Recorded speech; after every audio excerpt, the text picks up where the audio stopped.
Për kujtimi i ditëlinjës së heroit kombëtar Gjergj Kastrioti mbetet një traditë e vyer me rastin e 620 vjetorit të linjës së tij. Në memorialin e Skënderbet organizuan një aktivitet përkujtimor ku morën pjesë përfaqësues të pushtetit vendor, qytetarë dhe nxënës shkollash. Përgjegjës trashëgimisë kulturore në Bashkinë Lezhë, historiani Paulin Zefi theksoi rëndësinë e ruajtjes së kujtesës historike dhe vlerave që përfaqësojnë Skënderbeu, pavarësisht pas aksive që mund të ekzistojnë mbi datën e saktë të linjës së tij. Data e saktë më buçarën diçka nuk është dokumentuar, kemi çfarë, se historia nuk lejohet të gabojë. Zatë më shumë një ditë ceremoniale se sa reale. Pse në ditë ceremoniale?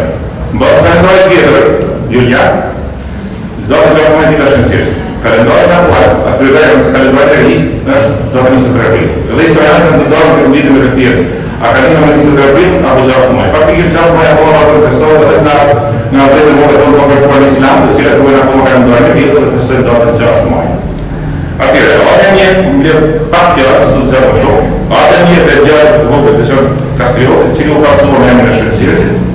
Ishte një ngjarje e shënuar vetëm për familjen e tij, por edhe për gjithë ardhmët që jetojnë në territorin principal të Kastriotit.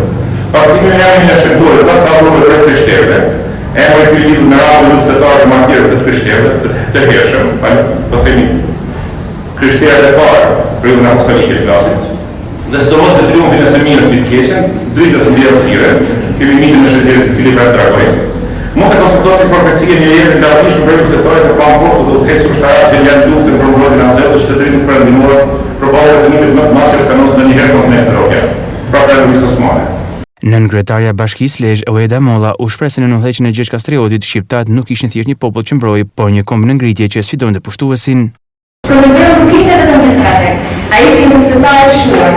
Kuptoi cilëria, identiteti dhe digniteti i një kombi mbrohen me vendosmëri, me unitet dhe dashuri të pakushtëzuar për atë. Në udhëheqjen e tij, shqiptarët nuk ishin thjesht një popull në mbrojtje.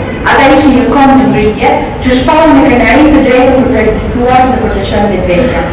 Veta dhe emri i Skënderbeut janë shkruar në gërma të larta në kujtesën historike jo vetëm të shqiptarëve, por të gjithë Evropës, që njohu atë si një mburoj të qytetërimit perëndimor në një epokë të vështirë. Aktiviteti u përmbyll me një koncert muzikor letrar i cili i kushtoi figurës së lavdishme të heroit kombëtar.